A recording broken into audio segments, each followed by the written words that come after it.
Assalamualaikum teman-teman, alhamdulillah ketemu lagi di channel saya Al-Mustari. Insyaallah pada kesempatan kali ini kita akan membahas materi tajwid, yaitu tentang gunnah. Secara bahasa, gunnah itu bisa dikatakan suara yang keluar dari hidung, disebut dengan gunnah, ya.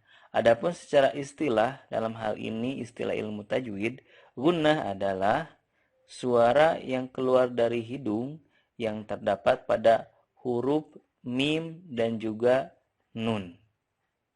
Jadi, gunnah itu merupakan salah satu bagian dari sifat huruf yang mana sifat ini terdapat pada huruf mim dan nun. Nun dan mim ini selalu ada gunnahnya dalam keadaan apapun. Jadi kurang tepat kalau kita mengatakan bahwa gunnah itu terdapat hanya pada nun dan mim yang bertasydid saja, kurang tepat. Pada dasarnya dalam keadaan apapun, nun dan mim ini selalu ada gunnahnya. Untuk membuktikan bahwa nun dan mim ini ada gunnahnya, silahkan dipegang hidungnya masing-masing, sedikit dipencet hidungnya, kemudian silahkan lafalkan nun dan mim. Na, ni, nu, ma, mi, mu. Nah, kalau ada getarannya, itu membuktikan bahwa mim dan nun itu ada gunnahnya. Ada getaran, ada suara yang keluar dari hidungnya. Kemudian, gunnah ini terbagi ke dalam 4 tingkatan. Atau ada 4 macam. Yaitu ada akmal, ada kamilah, ada naqisoh, dan ada angkos. Kita akan bahas satu persatu.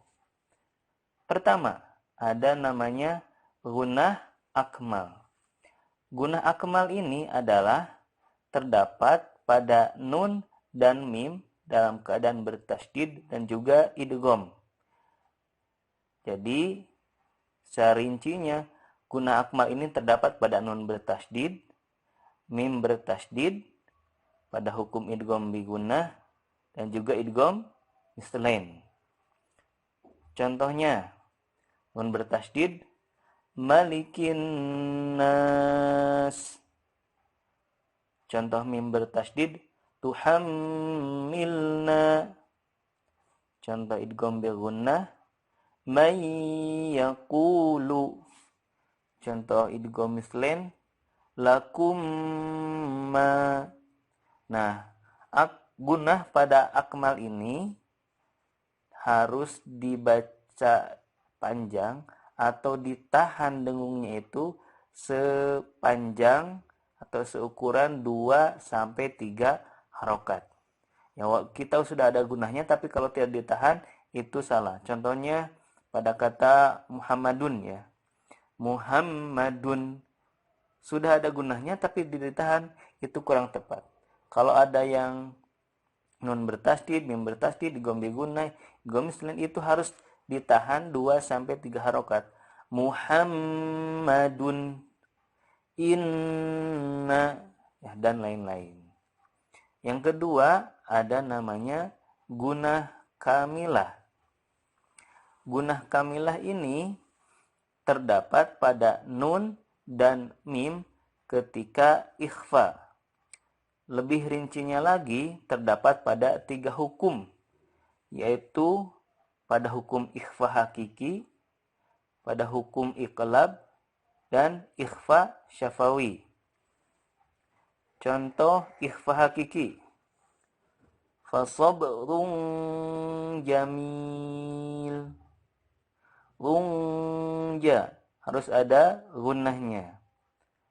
Contoh yang iqlab,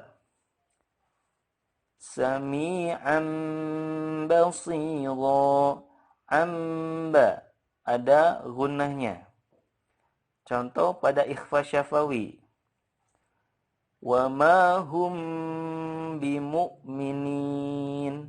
Jadi kalau ada mim sukun bertemu ba, itu kan hukumnya ikhfa syafawi, ya, itu harus bunyi emnya itu harus dipanjangkan atau ditahan sepanjang 2-3 harokat. Sama seperti akmal, gunah pada kamilah ini juga ditahan 2-3 harokat. Tingkatan yang ketiga ada namanya gunah nakisoh.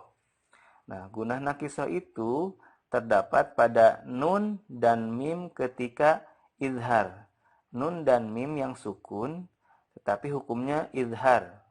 Kalau nun sukun izhar halki, kalau mim sukun izhar syafawi. Contoh izhar halki, alimun hakim. Ya, munha. Munha ada gunahnya. Contoh yang izhar syafawi.